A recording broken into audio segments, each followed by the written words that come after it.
Boa tarde, pessoal. Estamos iniciando aqui mais uma transmissão ao vivo no nosso grupo Professores da Educação Infantil. Essa transmissão também vai estar ao vivo no nosso grupo Professores de Fundamental 1, já que hoje nós vamos falar sobre Cantinho da Leitura e sobre literatura infantil, né? Então, uma boa tarde para vocês que estão chegando agora e vamos iniciar, né? Aqui na Bahia está aquele sol maravilhoso, espero que aí o tempo esteja muito bom também, né? A gente sabe que o Cantinho da Leitura é um espaço que toda sala de aula tem, ou deveria ter. E é um espaço muito importante, inclusive. E a gente procura otimizar esse cantinho, transformar esse cantinho num espaço mais atrativo, mais interessante, para que ele sirva de apoio pedagógico para o professor e para que ele sirva também como uma forma de estimular a leitura e de estimular o gosto pela leitura, né? Então, vamos prosseguir aqui. Ponto número 1 sobre o Cantinho da Leitura. O seu cantinho deve ter um bom acervo, né? E quando a gente fala de acervo, muitas vezes só se coloca livros no Cantinho da Leitura. Mas é interessante que vocês coloquem gibis, que coloquem atlas, que coloquem livros, que coloquem todo tipo de literatura que vocês conseguirem agregar. Claro que literatura apropriada para a faixa etária. Nunca leve para um cantinho de leitura nenhum livro que você não tenha lido e observado cada imagem previamente.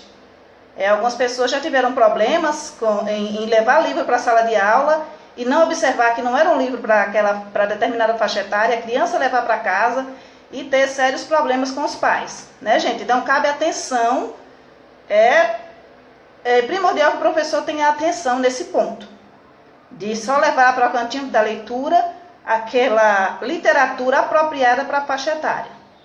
Não simplesmente encher o espaço de livros para mostrar que tem muito livro ou para ver o espaço cheio, mas sem levar em consideração a faixa etária que está atendendo.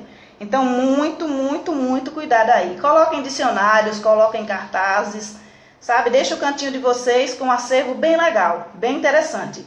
E se o cantinho for muito pequenininho, você não tiver muito espaço, é interessante você trocar o acervo. Observar aqueles livros que as crianças mais gostam e deixar eles ali. E também já chegar agregando, já colocar outros livros que elas possam utilizar com o tempo. Tá bem? Então, esse foi o ponto 1. O seu cantinho deve ter um bom acervo. Esse texto sobre o cantinho, gente, está disponível lá no nosso site www.ideacriativa.org. Tá bem?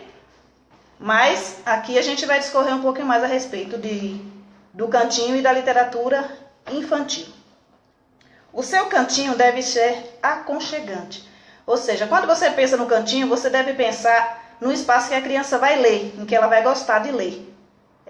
Você pode colocar almofadas, pode colocar uma esteira, pode colocar tapetes, tudo que possibilita a criança ler em várias posições. Coloca uma mesinha com cadeiras, mas assim, que a criança possa se mexer. Quem é leitor e foi leitor desde muito cedo, sabe que quem gosta de ler gosta de variar posições, porque a gente cansa. Muitas vezes a gente está sentado lendo e a gente quer ficar mais deitadinho, mais aconchegante. Então, um tapete, claro que observando a questão das crianças que têm alergia, que o professor também deve estar atento. Se você tiver uma esteira aí na sua região, aqui a esteira é muito comum, aqui no interior do Nordeste. Mas se não tiver, um tapetinho, um puffzinho para deixar o espaço mais aconchegante, mais bonito, algumas almofadinhas no chão, para poder eles deitarem com os livros, colocarem os livros aqui um pouquinho no rosto, então deitar com a barriguinha para baixo.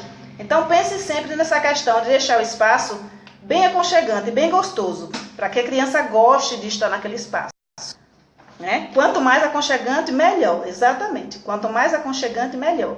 Porque o cantinho da leitura tem que ser um espaço onde a criança goste de estar, onde seja interessante para ela estar.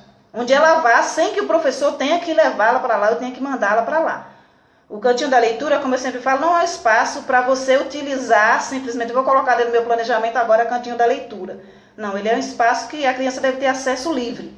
A criança deve ir lá, para ela criar o prazer de ler e gostar de ler, ela deve ter esse acesso irrestrito ao cantinho da leitura, né? Ponto 3. O seu cantinho deve ser atraente, né? A gente sabe que a gente falou de decoração, acredito que na live de anteontem. Acredito que foi na live de anteontem que a gente falou sobre decoração. Então, na questão do cantinho da leitura, a gente faz uma decoração participativa, para poder tornar o cantinho assim mais atraente, para a criança gostar de estar lá. Mas a criança não gosta de ler simplesmente porque o espaço está decorado. E ainda mais quando o espaço está todo decorado apenas pelo adulto. Então, se a criança participar desse processo de decoração, vai ser mais interessante. O cantinho tem que ficar com a cara da criança. Então, aqui a gente tem azulejo, ó, você pode perceber que aqui é azulejo. Então, a gente usa desenhar na parede. Desenha com canetinha e depois apaga com o tempo. Mas se você não tem um azulejo, você pode colocar aí um papel metro, estender um papel metro, fazer um carimbinho de mãos, ó, e a criança imprimir a mãozinha dela ali no cantinho. Ou você pode deixar que eles escrevam, fazer tipo aquilo que a gente falou na outra live, uma parede de impressões, uma parede onde eles possam se expressar através da escrita. Então você deixa ali no cantinho lápis, você deixa canetinhas e você deixa explicado para eles que aquele é um espaço onde eles podem escrever. Eles não podem escrever em todas as paredes da escola, mas naquela parede eles podem. Se tiver um azulejinho assim que nem a gente, é só deixar livre para a criança. Você pode desenhar, desde que não seja com caneta permanente, né, gente? Porque caneta permanente não sai. E é bom também variar com a criança. Então, assim, eles fazem os desenhos deles. Aí depois é só pegar uma buchinha, ó. Eles mesmos podem passar a buchinha para poder remover o desenho e fazer novos desenhos. Às vezes essa parede pode ser utilizada, essa parede decorativa, que a gente fala de decoração, não é bem uma decoração, é um espaço também de aprendizagem. Essa parede pode ser utilizada para que a criança se expresse através do desenho ou através da escrita sobre aquilo que ela leu naquele dia. Então, às vezes ela foi lá e leu um livrinho interessante e gostou do livrinho, e aí, nossa, eu vou desenhar o personagem principal desse livro aqui na parede, né? Vou chamar meus coleguinhas para ver. Então, vai ser um espaço atraente, um espaço que a criança vai e que ela goste de ficar lá, que seja interessante para ela estar lá. Então, esse é o nosso ponto 3. O seu cantinho deve ser atraente. Lá no site também, www.ideiacreativa.org, a gente tem algumas ideias de decoração. Tem um homenzinho que eu acho muito legal, já passou muito aqui no grupo, esses homenzinhos, se eu não me engano é do Crocotac, do site Crocotac. Eu gosto sempre de citar as fontes quando eu uso qualquer ideia. Então, de onde eu peguei a ideia, vocês podem ter certeza que a ideia, o escrito do site, o nome do site vai estar lá. E tem um homenzinho que se faz com uma folhinha, pode ser até folha de ofício, gente, e faz as perninhas sanfonadas e os bracinhos sanfonados. E aí ele se mexe, né? Quando passa um ventinho, ele se mexe. E aquele bonequinho não precisa ser feito pelo adulto, ele pode ser feito em parceria com a criança, né? Até porque envolve recorte, envolve colagem, envolve você dobrar para fazer o sanfonadinho, então já é uma atividade. Muitas vezes a gente já leva tudo pronto, porque a gente foi ensinado que é melhor assim, que fica mais bonito assim, e vai desvalorizando um pouco o trabalho da criança e desacreditando que a criança é capaz de fazer aquele trabalho que nós executamos ou que nós pagamos para que outra pessoa executasse. Então, vamos ficar atentos aí nessa questão de tornar o cantinho atraente, de decorar o cantinho da forma mais interessante possível e com a participação ativa das crianças. O ponto 4, se eu estiver falando muito rápido, tá? Desculpa, acabei de chegar da academia, estou um pouco agitada ainda, da correria de arruma uma coisa, arruma outra, vida de mãe, manda menino para a escola. Então, o ponto 4, seu cantinho. Eu estou até com um papelzinho aqui, ó, gente. Eu peguei o texto lá do site, eu que criei o texto, e imprimi para que eu pudesse falar acerca dos pontos e agregar mais algumas coisas, para ver se eu consigo passar mais algumas ideias para vocês e também pescar aí ideias de vocês. Vocês podem deixar suas ideias sobre o cantinho da leitura, que eu acho que aqui é uma troca mesmo. Não é só um monólogo, vocês podem falar, vocês podem se expressar e podem deixar aí, inclusive, as ideias de vocês. O ponto 4 diz que o seu cantinho deve ser relaxante. O que é que eu chamo de um cantinho relaxante? Um espaço com música, gente. A gente utiliza muito música agitada na nossa sala de aula, a gente utiliza muito Galinha Pintadinha e tal, e é sempre aquela agitação muito grande. Quando a gente pode pegar algumas músicas clássicas, alguns instrumentais, que são muito gostosos de ouvir, e colocar ali, enquanto a criança está no cantinho, fica tocando aquela música baixinho, sabe? E ela vai relaxando, vai achando gostoso. Enquanto ela vai lendo ali deitadinha nas almofadas, deitadinha na esteira, ela vai ouvindo algumas sinfonias, por exemplo. Tem uma música que eu acho extremamente tocante para mim, que é Balada para Adeline, ou é para Adeline. Eu sou brasileira, então eu falo Adeline, né?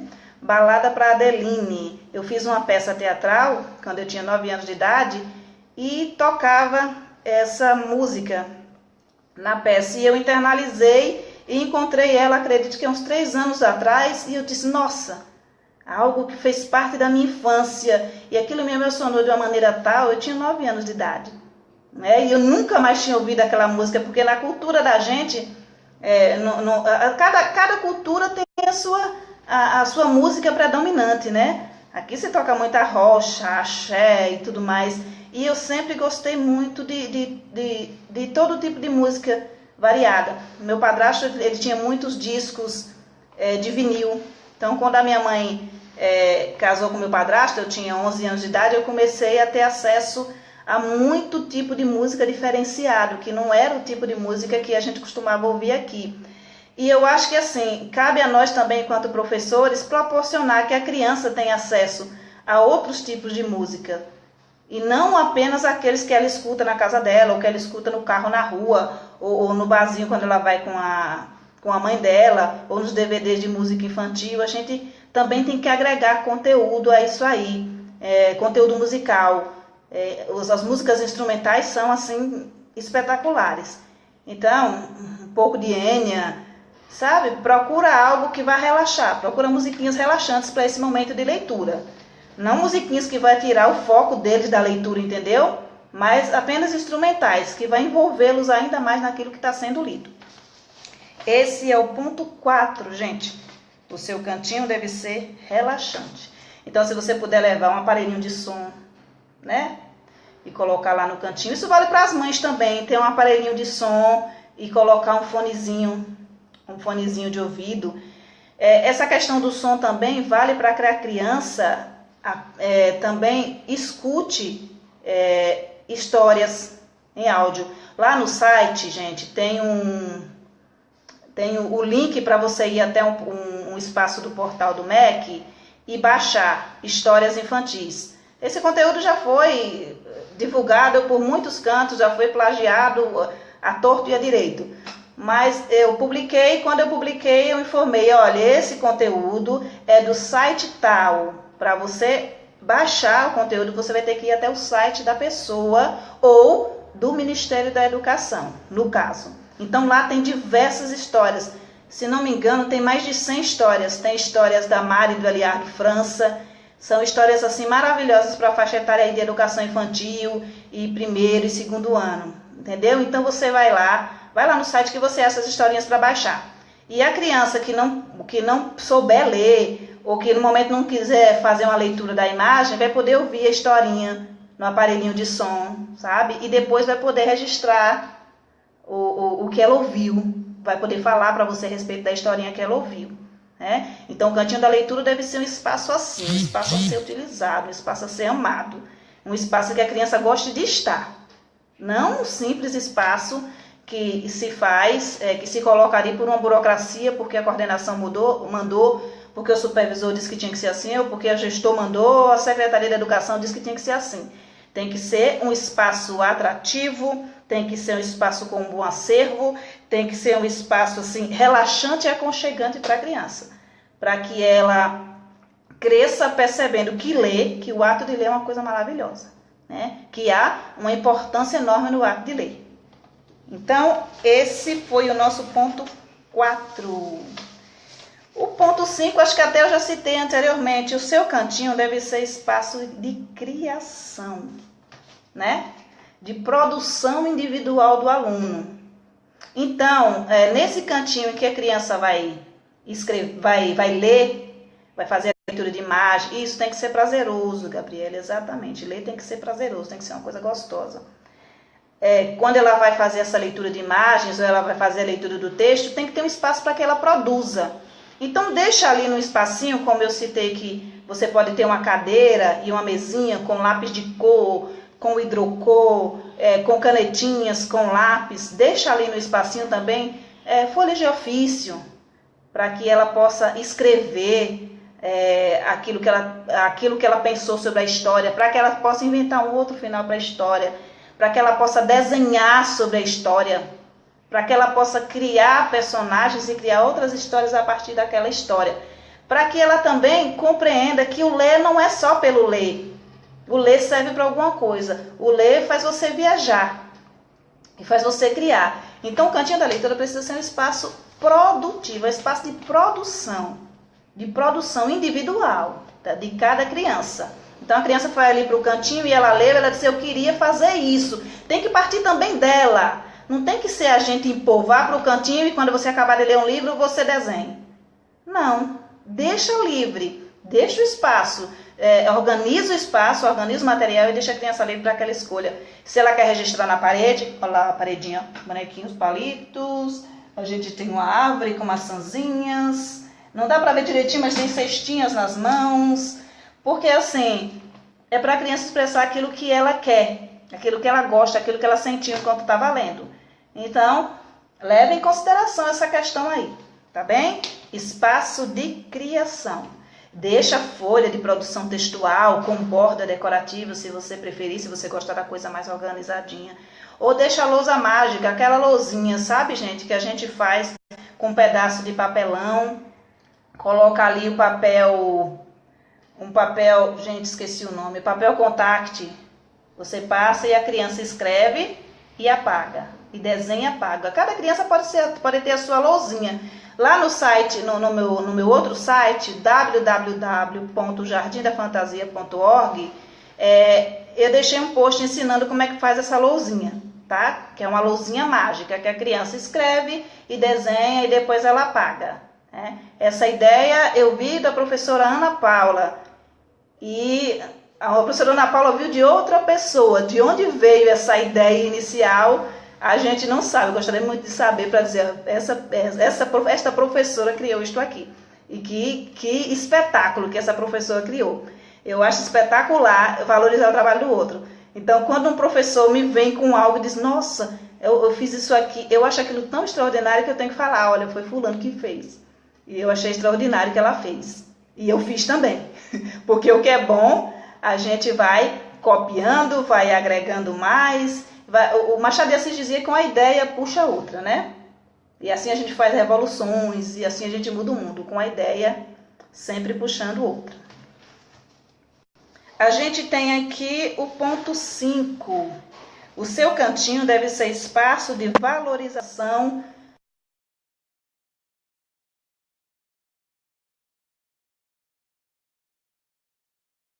do trabalho dos alunos, né? Que os alunos fizerem. Eu lembro que eu fiz a leitura, eu usei a televisão de papelão, de caixa de papelão. A gente pega uma caixa e coloca 2 cabinhos de vassoura. Eu coloquei um pedaço de TNT para ir rolando, sabe? Vocês devem já ter visto esse recurso, televisão de caixa de papelão. Eu deixei no site também. E eu contei a história, O Rabo do Gato, da Mari e do Eliardo França, que é uma história muito bacana. E depois a gente fez uma produção coletiva de livrinhos, né?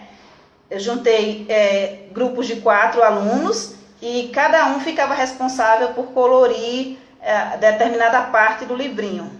A gente podia ali agregar texto, se a criança souber escrever. A gente pode ali pedir que a criança desenhe e não que ela apenas pinte o desenho. São diversas estratégias. A gente não pode parar apenas em um e achar que só uma coisa é interessante. Ou seja, só vamos mandar a criança pintar a história, ou só vamos mandar a criança desenhar e registrar a história. Então, assim, há que se ter diversidade de metodologias. Não tem que ser todo de igual, né? Eu não gosto de extremismo, não gosto dessa coisa de apoiar apenas isso e dizer que está certo apenas aquilo. Eu gosto de experimentar. Afinal, o professor é cientista, né, gente? O professor experimenta. Os teóricos criam teoria, mas quem aplica a teoria somos nós. Então, quem pode dizer que esta teoria é válida nesse espaço escolar é o professor, porque ele está aplicando, né? Se ele aplicar a teoria da forma correta. Se ele não se dá a teoria com preconceito e já... qual é a palavra que eu estava procurando? E já demoniza aquilo que se foi orientado, né, por aquele teórico. Então, assim, é um espaço para a produção individual e é um espaço de valorização do trabalho do aluno. Então, sempre que eu faço algo que envolve leitura, que envolve escrita, que envolve registro, que envolve maleta viajante, esse registro que a criança trouxe de casa, ele não vai para a minha gaveta. Ele não vai simplesmente para o meu portfólio. Se eu quiser enviar para o portfólio do pai, eu vou tirar uma xerox daquele registro da criança e eu vou colocar ele lá no cantinho da leitura, para que a criança possa ver que aquilo que ela fez não foi por fazer. Ela fez algo produtivo, algo que os outros colegas vão ver, algo que os outros colegas vão valorizar. E ela simplesmente não leu um livro e registrou e trouxe para a professora dar vista. Porque não funciona assim. Quando a gente escreve algo, a gente escreve para que outras pessoas leiam. Ou a gente escreve como terapia, né? No meu caso, eu escrevo bastante. Eu costumo falar que eu odeio escrever, mas que eu escrevo bastante. E escrevo o tempo inteiro, é uma terapia. É muito gostoso. Obrigada, Gabriela. Muito obrigada. Minha fala é muito coerente. Que legal. Eu busco sempre a coerência. Eu gosto muito dessa palavra. Coerente. A gente precisa ser coerente naquilo que a gente defende. A gente não pode ser extremista. A gente não pode falar uma coisa e que a gente não aplica. Sabe? A gente precisa ser coerente. A nossa ação tem que dar conta da nossa fala e a nossa fala tem que dar conta da nossa ação. Então, gente, quando eu fiz esse livrinho do rabo do gato, também está no meu site, eu grampeei as folhinhas e aí a gente, era o estágio, acabou que os livrinhos acabaram vindo para casa, depois voltou para a escola, eu deixei para a professora fazer uso como ela quisesse. Mas assim, eu colocaria no cantinho da leitura, para que a criança passasse vez ou outra por ali e visse ali o livro da Mari França, da Sofia Balzola, e ele disse assim, visse o livro do Gustavo Rosa, e ela disse, olha, o meu livro, eu também sou um escritor, eu também produzo livro, eu também registro. Isso vale para a educação infantil, vale para o Fundamental 1.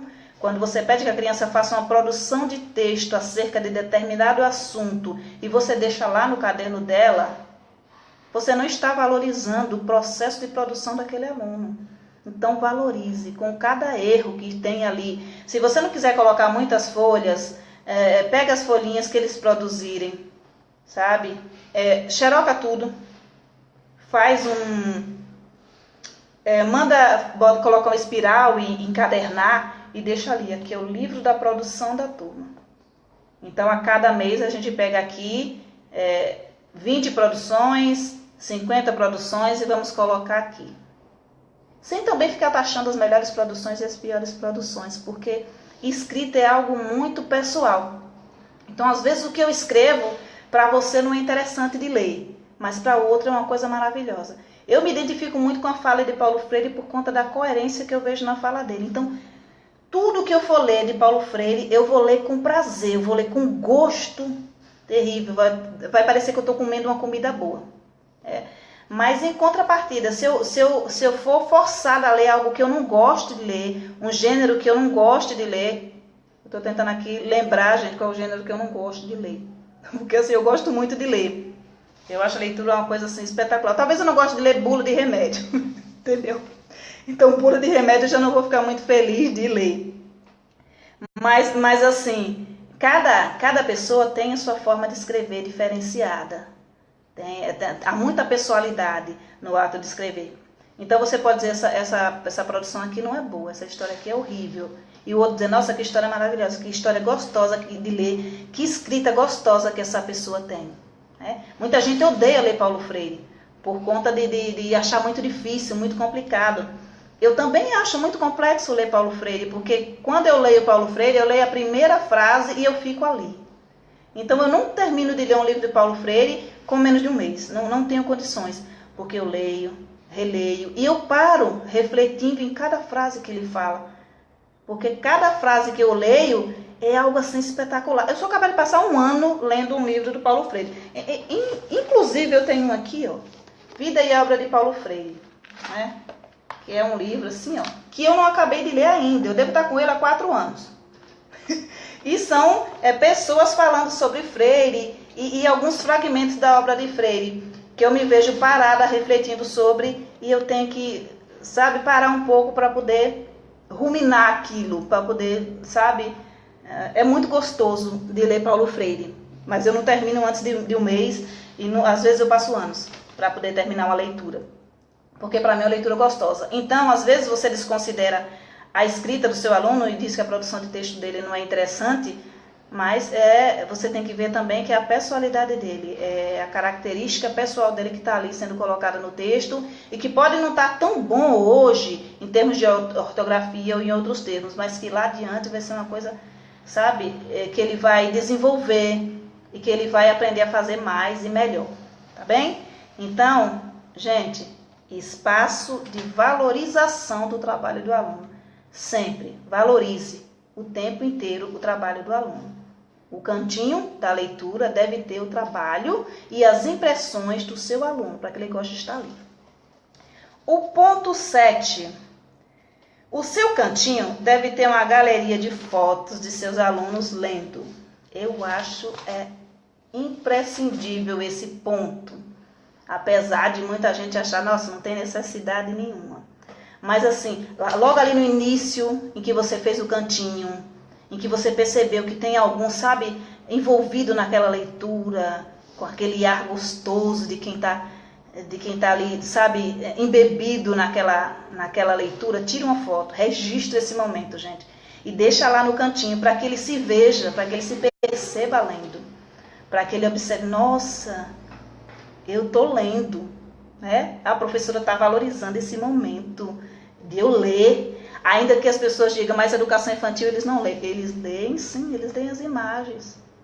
E quando a criança estiver lendo a imagem, falando sobre a imagem, vocês podem dizer, olha, realmente você está lendo, que legal que você está lendo, porque é uma leitura. É uma leitura de imagem, é uma leitura de um contexto, é uma leitura de mundo. Ainda que a escrita esteja embaixo contando uma história totalmente diferente. Aquele é um momento criativo da criança em que ela está contando uma história a partir de uma imagem. Em que ela está lendo uma história a partir de uma imagem. Que não é igual àquela que o escritor escreveu, mas que também é uma história. É uma produção intelectual, sabe? Incrível. Que é de uma beleza que não pode ser medida. E que muitas vezes passa desapercebida. Então, tire foto, gente. Registre mesmo esses momentos. Registre, mas registre com vontade. Quando você vê, porque às vezes você tem um clique, mas se você tirar 20, 30, 40 cliques, você vai conseguir as melhores fotos de crianças em momento de leitura, em momento de fascinação com a palavra escrita, ou em momento de fascinação quando eles estão ouvindo aquelas historinhas lá em áudio, ou aquele momento de fascinação quando eles estão registrando assim na parede a história que eles acabaram de ler, o que eles estão produzindo, os textos deles. Valorize, mostre para eles. A gente gosta de ser visto em momentos que a gente está embebido em alguma coisa. Há registros muito lindos de quando a gente está ali envolvido, de que a gente não está olhando para a câmera, a gente não está fazendo bicagem, não está fazendo graça, não está fazendo pose. Porque assim, ali é substancialmente a gente, sabe? Sem nenhuma máscara, sem nenhuma maquiagem. É a gente no momento mágico de ler. Então esse foi o ponto, gente. O ponto 8, né? E é um ponto, gente, de motivação. de leitura. Porque uma vez que a criança vai se vendo lendo e vai vendo que você valoriza esse momento que ele está lendo, ele vai ler mais, ele vai querer ler mais. Ele vai querer voltar outras vezes para aquele cantinho. Ele vai querer ter aquela experiência novamente de ver que você gostou daquilo que ele estava fazendo a ponto de registrar. Eu lembro que quando eu aprendi a ler, tem um registro de memória muito importante que eu guardo até hoje. Eu tinha... Oh, Graciela, muito obrigada. Muito obrigada aí pelo carinho. Eu tinha 4 anos de idade e os vizinhos... A minha mãe ia assistir novela na casa de um vizinho. E eles me colocavam em cima da mesinha, assim, da mesinha de madeira. Televisão na frente e a mesinha de madeira, eu não esqueço. Gente, é coisa que você... Conexão caiu. Acho que a gente voltou. Ô, Cristiane, eu vou deixar a live aqui, tá? Cristiane Ribeiro, não vai poder ficar até o final da live, mas você assiste mais tarde. Eu vou deixar aqui, tá? Vou ficar te esperando, para ficar esperando seus comentários, para poder responder também, tá? Pra gente interagir um pouquinho. Então, gente, essa experiência que eu falo, em que me colocava sentadinha na mesa para ler, e que ficava todo mundo em volta achando tão interessante eu ler, e dizia, nossa, que bonitinho que ela lê, né? Ela é tão pequenininha e ela lê. E eu li o escrito num bilhetinho de letra cursiva, que era muito, muito fofinho, aquele bilhetinho em letra cursiva, que me davam para ler. Tudo que era bilhete que alguém mandava, me davam para ler. E eu via sendo valorizada aquela aquisição de leitura, sabe? Eu via as pessoas gostando daquilo que eu estava fazendo. A gente gosta quando a criança dança, a gente gosta quando a criança faz uma brincadeirinha. A gente tem que gostar quando a criança lê. Quando a criança brinca de ler. Quando a criança brinca de escrever, porque criança brinca de ler e brinca de escrever. Então a gente tem que valorizar esse processo. Em vez de a gente ficar dizendo, não, porque não pode escrever, porque não pode fazer isso, porque não pode pegar no lápis, porque traumatiza. Gente, vamos deixar esses extremismos, né? E vamos ficar aqui com o que de bom a gente pode tirar de uma estratégia, o que de bom a gente pode tirar de uma metodologia. Então, esse momento, os momentos que eu lembro de quando eu tinha 4 anos de idade, que não é fácil você lembrar de memória da infância. A memória da infância, geralmente a gente lembra de coisas traumáticas, né? Mas eu lembro desses momentos em que as pessoas valorizavam eu gostar de ler. E eu queria muito ler também, e eu gostava muito de ler, porque todo mundo dizia que meus irmãos eram muito inteligentes. Eles diziam assim, nossa, eles são muito pobres, eles são miseráveis, eles não têm nada, mas eles são muito inteligentes. Então isso pra mim era uma coisa, nossa, eu sou inteligente, eu achava o máximo, né? A criança acha o máximo quando ela vê que alguém está valorizando aquilo que ela está fazendo, a ação dela, que é a ação de ler. Então a gente tem que motivar mesmo os nossos alunos o tempo inteiro para que eles gostem de ler. Eu gostava de uma forma de ler que em casa não tinha livros, apenas os livros didáticos dos meus irmãos. Quando eles conseguiam ter acesso, que era muito pouco também o acesso ao livro naquela época, tinha um lixão no fundo da minha casa. Quando eu falo que eu fui criança e que eu brinquei substancialmente, de forma até perigosa, eu falo que eu andava pelo lixão, né? Então, ali sujeita todo tipo de micose. E eu tinha muita micose, muito piolho. Nossa, eu era uma criança craquenta. Não vou negar, mas era uma criança craquenta que lia.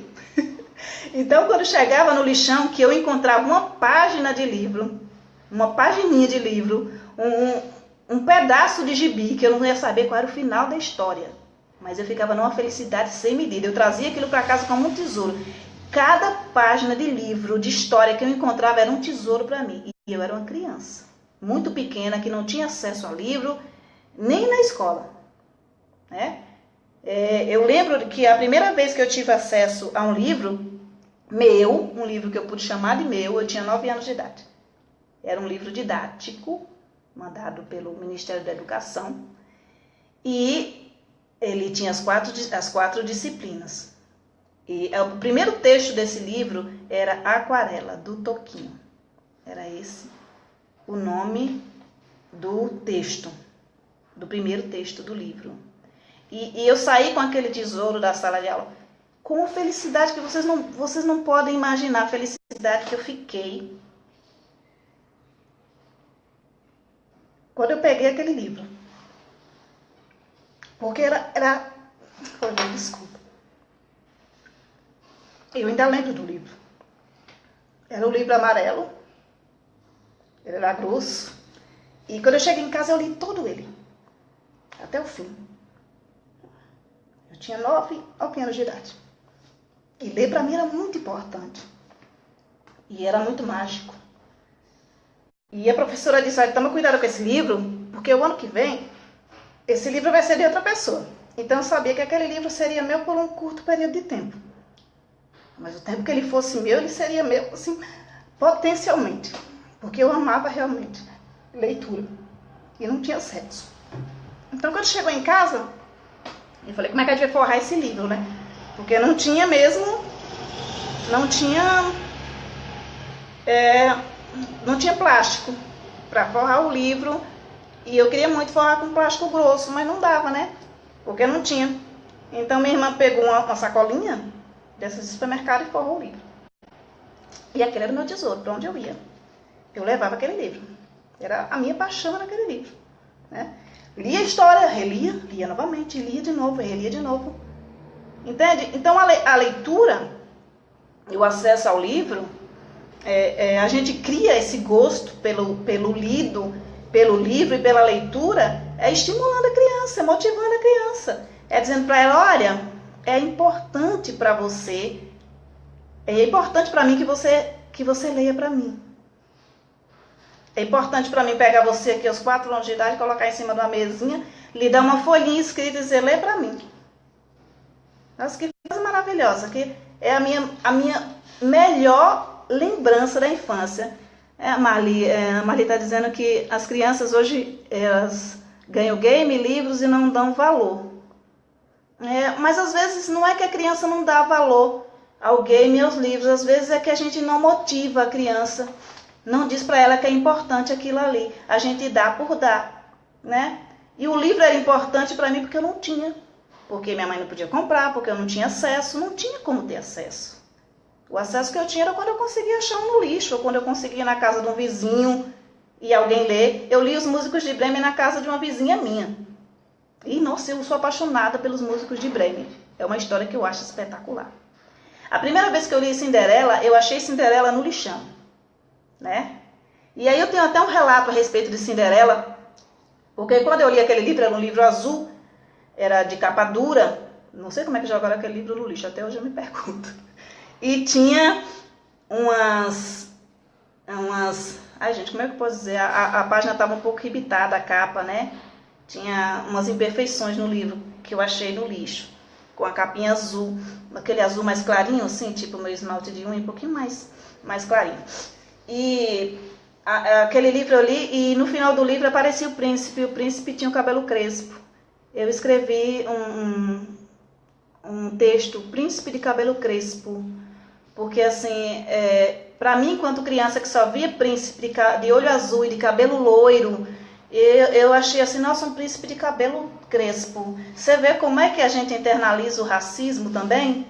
Quando a gente lê, que criança também internaliza aquilo, porque se a gente só vê o príncipe loiro de olho azul, por que a gente vai ver um príncipe de cabelo crespo, de cabelo baixinho, e vai achar que aquele ali é um príncipe, a gente sendo uma criança? Pra gente não é. Então a gente tem que tomar cuidado também com essas questões. Quando você levar para o acervo da sua escola livros, leve livros também que retratem aí a cultura negra, a cultura do índio. Não leve só livros europeus que tratam de princesas e príncipes de cabelos lisos e loiros e de olhos azuis, sabe? Aprenda a valorizar os traços identitários do seu aluno, para que ele também se veja na história, para que ele se perceba ali dentro, para que ele se perceba também enquanto um príncipe, enquanto uma princesa. Para que não só seja príncipe e princesa quem tem o cabelo liso, quem tem o cabelo loiro, quem tem o olho azul. Eu acho que a gente deve também tomar cuidado. Isso a gente volta lá para o ponto 1. A escolha do acervo da sua escola. Tem muitos livros aí que tratam de cultura negra e de cultura indígena. Livros de literatura infantil perfeitos, maravilhosos, viu, gente? Então faz uma busca aí. Deixa aqui listado nos comentários os livros que tem sobre cultura negra e sobre cultura indígena, para que a gente possa fazer essa troca e saber que livros a gente deve também colocar lá no nosso cantinho da leitura, lá no nosso acervo. Então eu contei assim a minha experiência pessoal falando desse ponto desse ponto 8, da galeria de fotos com a criança lendo e da motivação que você deve dar para que a criança leia, para que você compreenda que a valorização que a gente dá àquele processo cria na criança esse amor por aquilo que ela lê. Entende? Se você valoriza, se você diz isso é bonito, isso é perfeito, nossa, que lindo isso. Mas você tem que sentir também, não é um elogio da boca para fora, um elogio por elogiar, não. Você tem que sentir que aquela criança está fazendo algo útil e algo mágico, né? Porque quando a criança aprende a ler é uma coisa linda, é uma coisa mágica. Vamos aí ao nosso ponto 9. O seu cantinho deve ser acessível e bem posicionado. Então, gente, quando você for fazer o cantinho na sua sala de aula, escolha um espaço onde você possa ver a criança. Eu gosto do cantinho do lado direito aqui da sala. Se tem um quadro aqui, eu gosto do cantinho do lado direito. Porque assim, quando eu estiver fazendo uma atividade em que a criança está sentada escrevendo ou fazendo alguma outra coisa, aquela criança que for mais rapidinha, que terminar mais rápido, pode ir para o cantinho. E assim eu posso ficar de olho na criança que está no cantinho da leitura, lendo, e posso também ficar de olho na minha turma. Eu não gosto de ficar focada num lugar só. Eu sempre tive muito cuidado com criança. Eu fico o tempo inteiro atenta, porque para acontecer um acidente é muito rápido, são crianças. E eles são muito indefesos, e a gente está ali também para cuidar, para proteger, né? Então coloca ali no espaço que você possa ver. Então, à medida que a criança for terminando a atividade dela, ela pode ir para o cantinho da leitura. Pode pegar um livrinho e ler, pode pegar um gibi, ó. Gibi, eu amava gibis. Quando eu falo de memórias traumáticas de infância, eu lembro da minha irmã, que chegou em casa com o gibi da Xuxa. E eu era também apaixonada pela Xuxa. E eu pedi a ela encarecidamente para me deixar ler aquele gibi, ela não deixava. E eu ficava atrás dela tentando ler o gibi e ela não deixava. Eu ficava agoniada para ler o gibi junto com ela, porque eu não tinha paciência de esperar ela terminar o gibi para me dar, para eu ler. Lembro de um outro gibi que eu li da Turma da Mônica, que você colocava... Eu sou apaixonada pela Turma da Mônica. Você colocava um espelhinho, que as letras estavam ao contrário, e colocava o espelhinho aqui e conseguia ler. Esse eu nunca mais esqueci. Não lembro do final da história, porque foi também um gibizinho aos pedaços que eu encontrei no lixo. Mas eu lembro dessa parte que eu achava fascinante, né? Eu achava maravilhoso. Então, assim, posicione bem, para que você possa utilizar o cantinho e para que você possa também estar de olho na turma toda. E o ponto 10? Ponto 10. O seu cantinho deve ser espaço de exemplo, incentivo e afeto. Quando eu falo espaço de exemplo, o professor tem que gostar de ler. Se você é professor e não gosta de ler, você tem que procurar aí o gênero que você se identifica, você tem que procurar os autores que você se identifica com a fala deles, para que você goste, aprenda a gostar de ler. Porque o professor precisa ler. Então você vai ter que ter aquele momento de você sentar no cantinho com eles e de você ler para eles, ou de você simplesmente ver que está todo mundo com o livrinho lendo e você sentar e ler um livro também. Porque o exemplo, por vezes, arrasta. A criança vê você lendo e ela diz, nossa, a professora está lendo, eu vou ler também. Ou você senta e pede para que um deles conte a história para você. Leia a imagem para você. E isso é muito, muito gostoso. Eu lembro que eu tinha um momento com a minha turma de segundo ano de ler histórias para eles. Eu separava um momento. Hoje o que todo mundo chama de leitura de leite, né? Do Penai, que eu já fazia muito tempo atrás. Eu acho que muitos professores já faziam muito tempo atrás, que é essa questão de você sentar e se deleitar na leitura. Eu dava um livro para cada um para que eles lessem, mas eles gostavam que eu lesse para eles também. E um livro que chamou muita atenção deles foi A História de uma Fita Azul, do Machado de Assis. Depois procura, gente. É uma história muito interessante. A História de uma Fita Azul. É do Machado de Assis. Estava no acervo da escola, junto com outros livrinhos do Jorge Amado, O Gato Malhado da Dorinha Sinhá, com o livrinho do Otto Aine, O Pequeno Príncipe. Mas eles não se interessaram pelo Gato Malhado. Eu comecei a ler. E quando eu vejo que a criança não se interessa pela leitura, eu não vou adiante com aquela leitura. Eu dou uma paradinha mesmo. Não adianta. Se eu vejo que a maioria da turma não se identifica com aquela leitura, eu não vou forçar que eles fiquem escutando algo que eles não querem ouvir, porque isso vai criar uma aversão por aquilo que eu estou lendo. Eu tentei ler O Pequeno Príncipe e eles também não me deram resposta positiva sobre O Pequeno Príncipe. Então eu peguei A História de uma Fita Azul, do Machado de Assis, que é uma história muito instigante, que fala de um moço que começou a namorar uma moça e que ela deu uma fita azul com os nomes deles bordados. Ele não tinha assim muita afeição pela moça na época e não deu muita importância para aquele mimo, né, para aquele presente. Quando ele quis pedir a moça em casamento, ela só ia aceitar se ele mostrasse a fita, e ele não sabia onde estava a fita. E começou uma busca frenética por essa fita azul. E eu dizia, gente, vamos fazer o seguinte, eu leio o resto da história amanhã para vocês. E eles não queriam de forma alguma, era para terminar de ler aquela história naquele dia, porque eles queriam saber se o protagonista ia encontrar a fita azul ou não ia encontrar a fita azul. Foi um negócio extraordinário. Eu tive que mudar todo o meu planejamento, porque uma leitura de leite, que era para ser rápida, de 2 folhas, acabou sendo um livro, e posteriormente eu tive que fazer uma atividade, então mudei todo o meu planejamento em função daquilo que foi interessante para eles naquele momento. Então, ler, o espaço do cantinho deve ser um espaço de exemplo. Você deve gostar de ler. E o seu aluno deve perceber que você gosta de ler, que você valoriza a leitura, né? Um espaço de incentivo para que eles leiam e um espaço de afeto. Então você pega uma canetinha, pega uns papeizinhos bonitinhos assim, coloridos, corta bonitinho assim e escreve mensagenzinhas de incentivo à mão para eles e deixa lá nos cantinhos escondidinhos, para que quando ele chega ali no cantinho, mas deixa o nome dele assim, principalmente se for educação infantil, deixa o nome dele bem destacado para que ele saiba que é para ele, entende? Aí depois ele pode perguntar, pedir até para que você leia, ou levar para casa para que a mãe dele leia, com mensagem de incentivo e de afeto, sobre, olha, eu vi você lendo, que bonitinho que você leu, que registro lindo que você fez, sabe? Cite pontos do registro dele, hoje você leu o livro tal, e você registrou assim, e eu fiquei encantada, sabe? É espaço de incentivo e espaço de afeto, sempre, gente.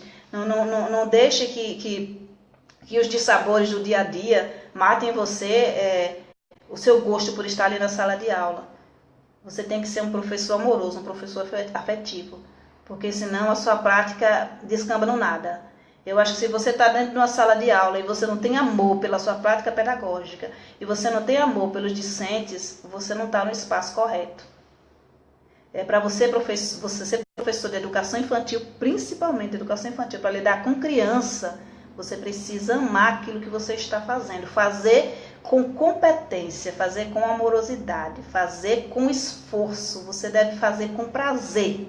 O professor Clóvis de Barros fala que você tem que ter tesão pela vida, né? Então eu vou usar aqui o termo tesão, você tem que ter tesão por aquilo que você está fazendo.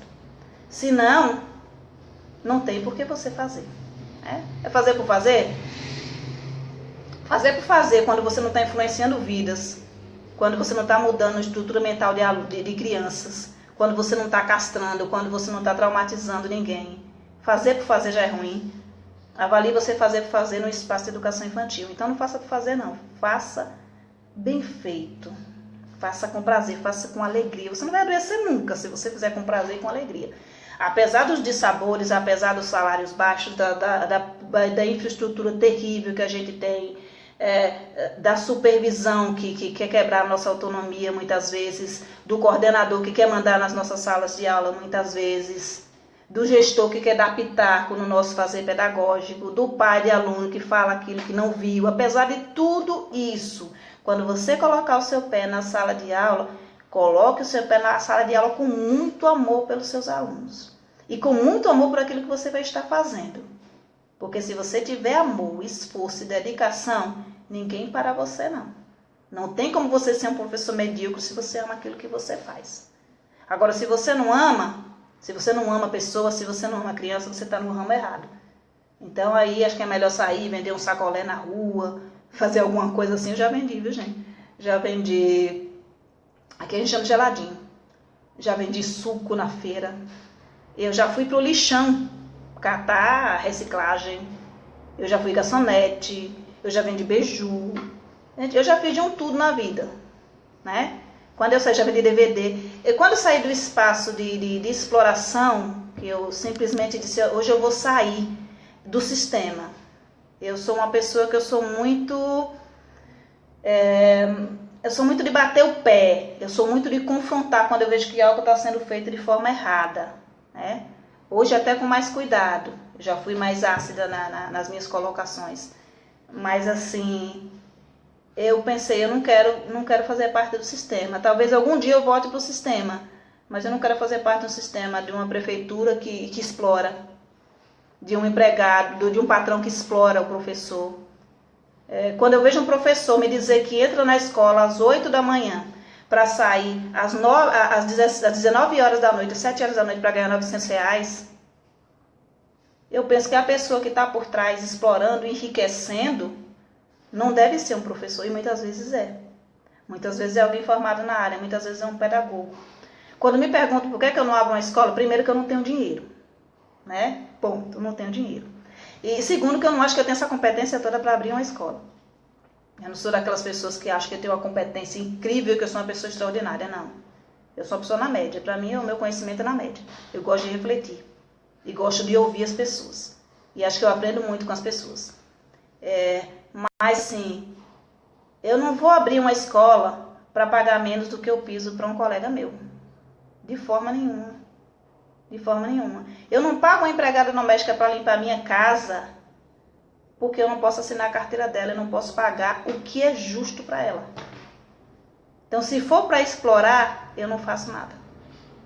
Se for para ter que explorar alguém ou para superfaturar um produto meu, eu não vou fazer isso nunca. Porque eu acho desumano você viver às custas do trabalho do outro sem valorizar o trabalho do outro. Então, gente, para terminar essa live aqui, como é uma live sobre cantinho e literatura infantil, eu vou deixar algumas sugestões de livros para leitura, né? Para que você tenha algumas sugestões. São alguns livros que eu tenho aqui em casa. Eu não tenho muitos livros de literatura infantil em casa, porque meus filhos já estão um pouquinho grandes e tal. A minha menor está com 12 anos e eu vou mostrar para vocês o livro preferido da minha menor de 12 anos de idade, que é este aqui, ó. Vocês conseguem ler aí? O Gato Assassino. Esse é o livro preferido da minha filha de 12 anos de idade. E é um livro muito, muito interessante. Ali para você levar para uma sala de 3º ano, 4º ano de idade. É extremamente interessante. É um diário de um gato, né? Aí eu vou ler a primeira página para vocês aqui, ó. Diz assim: segunda-feira. O gato escrevendo, né? Está certo. Podem me enforcar. Eu matei o passarinho. Tenho dó, sou um gato. Pode-se dizer que é o meu trabalho me esgueirar pelo jardim atrás de deliciosos pasteizinhos pipilantes que mal conseguem voar de uma cerca até a outra. O que eu deveria fazer quando um desses novelinhos cheios de penas quase se joga dentro da minha boca? Afinal, ele praticamente aterrissou entre as minhas patas. Poderia até ter me machucado. Está certo, eu dei uma patada nele. Isso é razão para Carol chorar tanto no meu pelo que eu quase me afoguei e me apertar tanto que por pouco não me sufocou. Ah, Veludo, ela dizia entre fungadas e com os olhos vermelhos rodeada de lenços molhados. Ah, Veludo, como você pode fazer isso? Como eu pude fazer isso? Eu sou um gato. Como eu poderia imaginar esse estardalhaço todo com a mãe de Carol correndo para buscar jornal velho e o pai de Carol enchendo o balde de água com sabão? Está certo? Talvez eu não devesse ter arrastado o passarinho para dentro e o largado em cima do tapete. Pode ser que as manchas não sumam nunca, então podem me enforcar. Esse é o Diário de um Gato Assassino. Extremamente interessante, um livro que, olha, é um livro que você deve ter em casa. É um livro extraordinário, assim. É muito gostoso de ler.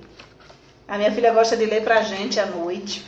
Ela leva para a escola para ler para os coleguinhas dela. É um texto, é um livro extraordinário, gente. É extraordinário. Então, assim, se vocês puderem ter o Diário de um Gato Assassino, vocês comprem. ela agora está pedindo A Volta de um Gato Assassino, acho que é esse o título. E aí, eu tô para comprar ainda, tô sem dinheiro porque eu sou uma pessoa muito pobrezinha. Ainda não tô rica, não. Tem gente que acha que a gente nada na grana, mas tadinho de nós. Gravando live do celular da filha. Então, O Gato Assassino, né? Diário de um Gato Assassino. Esse aqui eu ganhei de presente este mês, né? Aqui ó, tem até a dedicatória do Arthur, que é a história do Arthur Felipe. É muito lindo, ó. Muito lindo. Tá lá no meu site, gente. Tem um post sobre esse livro. Inclusive saiu lá, acho que acredito que saiu no G1 sobre este livro. O Arthur, ele tem 5 anos e ele tem algumas restrições alimentares. Então é muito bom, sabe, gente? Vocês lerem também para se informar, porque a gente tem muita criança na escola que não pode comer determinado tipo de alimento. É um livro muito gostoso de ler, tá? Muito gostoso de ler. O texto é da Adriana Ferraz Chaves Meira, que é uma linda que eu conheci num grupo de pais que educam, grupo de Homeschool Brasil, que é um grupo que eu acho uma delícia também de estar ali interagindo. Aprendi muita coisa com as mamães que educam. São mamães aí especialistas, tem pedagogas, tem psicólogas, sabe? E elas educam os filhos delas em casa. Esse aqui, esse Sem Eira Nem Beira, ó. Sem Eira Nem Beira, Rosine Valério. Esse eu também ganhei de presente, eu adoro ganhar livro. Tá vendo? Foi a Elisângela que mandou, Elisângela Mello. Tem muitos posts da Elisângela Mello. Ela mandou pra mim. É da Rosilene Valério esse livro. Ó, Sem Eira Nem Beira. As ilustrações, gente, são dos alunos do 6º ao 8º ano. Ó, são ilustrações feitas por alunos. Vê? É um livro também muito interessante, muito bacana. Ganhei de presente.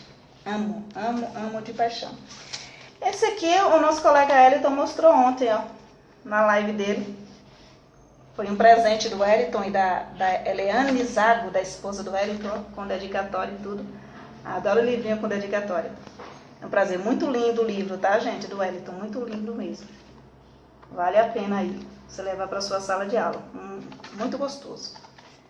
E esse aqui é um livro que eu adoro. Eu já utilizei ele em sala de aula. Eu tenho plano de aula com ele lá no site www.ideiacreativa.org. Eu tenho plano de aula, eu tenho atividades, eu tenho como fazer ratinhos, que eu peguei lá do professor Sassá. Um ratinho muito fofinho de fazer, as crianças amaram esse ratinho. O morango vermelho maduro, o ratinho, o morango vermelho maduro e o grande urso esfomeado. Isso aqui deu o que falar na sala de aula, porque as crianças ficavam tentando descobrir o que era que iam fazer com o morango para que o urso não comesse. É um livro muito gostoso. Esse eu ganhei lá da Fundação Itaú, né? Junto com o livro Poesia na Varanda, né? Que é muito gostoso de ler também. Com texto da Sônia Junqueira, ó, muito gostoso. E ilustrações do Flávio Vargas. Muito, muito gostoso mesmo. E veio junto com o Lino também, gente, que é um livro assim, também muito gostosinho de ler, né? Essas são algumas sugestões de literatura infantil que eu gosto muito, que eu tenho em casa. Tem muitas outras, você pode levar fábula e muitas outras. Eu tô agora com um projeto de um livro que está na pré-venda agora. Ele deve estar saindo aí daqui a uns 2 meses. Mas quem quiser comprar o meu livro, chama Um Campeonato Folclórico. Tá muito bonito, com ilustrações do Ronald. O Ronald é o mesmo moço que ilustrou o livro do Eliton e da Eliana, ó. É o mesmo moço que ilustrou o livro do Eliton e da Eliana. Muito gostoso. O Ronald Martins, gente. Ele ilustrou meu livro, ficou tão lindo. Ainda estou pagando em suaves prestações. Mas assim, chama Um Campeonato Folclórico, está disponível para pré-venda lá no site. Quem quiser adquirir, a pré-venda é uma forma de você reservar um livro, porque vai ser uma tiragem pequena, não vai ser por editora, vai ser uma produção individual.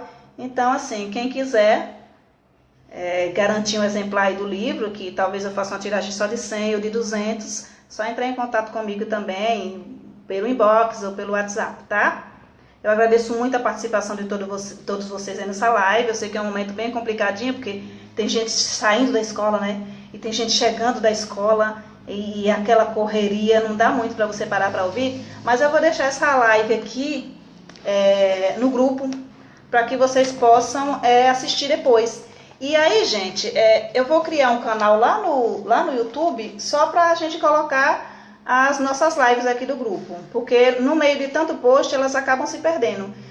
Hoje à noite, acho que por volta das 19 horas, só falta confirmar, talvez nós tenhamos uma live com o professor Marcos, tá?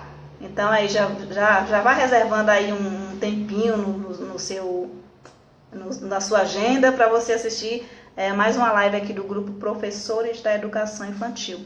Eu agradeço muito a participação de todos vocês sobre nessa live aí sobre cantinhos de leitura, como otimizá-los, como torná-los espaços mais agradáveis, mais relaxantes, mais gostosos para as crianças. E como a gente incentivar desde muito pequenininho esse gosto aí pela leitura, e também a gente dá assim umas dicas de literatura infantil. Como a gente falou de literatura da cultura negra, né? Cabelo de Lelê é um livro maravilhoso, eu acho muito gostoso, sabe? É um livro muito gostoso. As Tranças de Bintu. Gente, eu não sei se pronuncia Bintu ou Bintou. Mas assim, é um livro muito gostoso. Inclusive eu tenho estratégias de trabalho com o livro As Tranças de Bintu, tá? Eu tenho o livro também A Menina Bonita do Laço de Fita, também tenho atividades, mas eu acho assim que todo ano a gente usa muito Menina Bonita do Laço de Fita, né? Então, e a gente não deve usar textos, literatura de cultura negra apenas em novembro, que é o usual, né? É no dia a dia mesmo, que a gente deve valorizar. Tem o livro Poti, que é muito gostoso, que retrata ali a cultura indígena também. Então, gente, um beijinho, até a próxima, fiquem com Deus aí, bom trabalho para vocês que já estão em sala de aula agora nesse momento, e bom trabalho para vocês que vão ensinar amanhã, façam seus planos de aula, compartilhem aqui com o grupo, sabe, interajam, deixem as suas impressões sobre essa live, deixe também as suas opiniões, deixe também as suas dicas. A gente deixou aqui 10 pontos para você tornar o seu cantinho mais atraente e incentivar mais a leitura, mas você pode fazer 11, 12, 15, 20 pontos. É só você deixar aqui ó, embaixo, que a gente vai ler com muito carinho. Eu leio cada comentário, tá, gente? Às vezes não dá para responder tudo, mas eu leio cada um. Muito obrigada, ó. Até a próxima.